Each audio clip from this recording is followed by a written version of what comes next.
pas qu'en Bretagne qu'on se ressource, en Corse aussi. Et c'est dans cette région que se trouve la maison placée en 18e position. Avant de vous la faire découvrir, faisons connaissance avec Gilles, son propriétaire. Nous sommes ici dans la crique où j'ai l'habitude de faire mon marché, on va dire. C'est là que je trouve tout ce qui me sert pour mes installations et des éléments de décoration que je mets dans ma maison qui est juste au-dessus. Accrochée à la montagne, cette ancienne bergerie construite en 1800 est devenue un lieu où Gilles, artiste plasticien, trouve pleinement l'inspiration. Même si elle peut sembler un peu rustique au premier coup d'œil, la vieille bâtisse livre rapidement les indices de la créativité de ce loup solitaire. Pendant près de 3 ans, il a travaillé à la rénovation de ce lieu qui fait partie de l'histoire familiale. Quand je me tourne vers mes souvenirs. Alors ici, nous sommes dans la casette, qui veut dire petite maison en Corse. Alors c'est une cour que je connais depuis mon enfance. J'ai passé tous les étés ici avec mes parents et c'était vraiment mon aire de jeu. Donc il ne reste de cette maison que la partie centrale. Sur la gauche, nous avions une ruine à ciel ouvert et cette partie-là n'existait pas. C'est donc à partir de ruines que Gilles a dû construire sa demeure.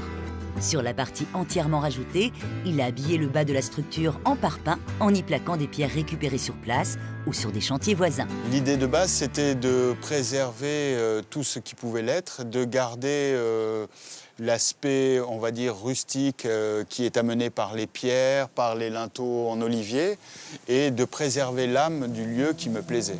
Et pour être sûr de ses choix avant les travaux, Gilles a carrément confectionné une maquette.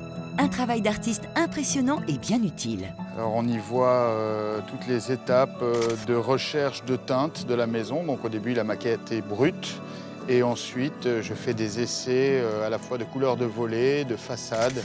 Et ensuite, on est à l'intérieur et j'ai simulé toutes les pièces. C'est assez détaillé pour se rendre compte de l'espace.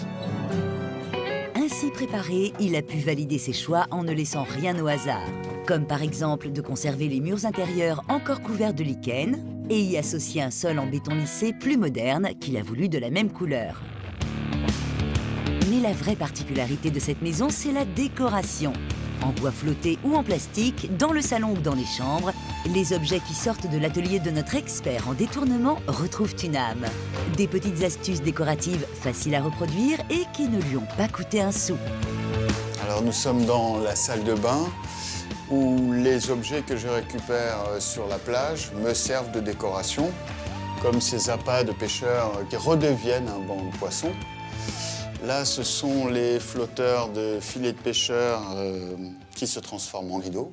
Et une bouée devient un abat-jour.